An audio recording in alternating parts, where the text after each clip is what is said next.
Masih ingat artis sinetron Krishna Mukti? Di tahun 2000-an namanya begitu terkenal karena kemampuannya berakting di depan kamera. Ia juga dikenal sebagai presenter berbagai acara di layar televisi. Bahkan, saking terkenalnya saat di luar syuting pun, ia kerap dikerubuni fans, khususnya ibu-ibu yang senang dengan karakter yang ia perankan.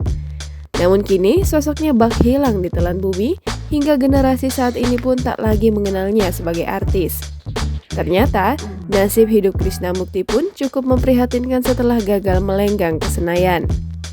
Dikutip dari Grid Star, Krishna Mukti kabarnya sempat duduk sebagai jajaran anggota dewan setelah menangkan suara pada pemilu 2014. Namun ketika kembali maju dalam pemilu 2019, Krishna Mukti pun tak seberuntung saat periode sebelumnya. Pemain sinetron era 2000-an ini mengaku bahwa dirinya kalah dalam pemilu akibat berubahnya sistem pemilihan. Bahkan untuk maju dalam pemilu kali ini, Krishna Mukti telah menghabiskan uang miliaran rupiah untuk proses kampanye. Krishna Mukti memang sebelumnya gemar mengoleksi barang antik.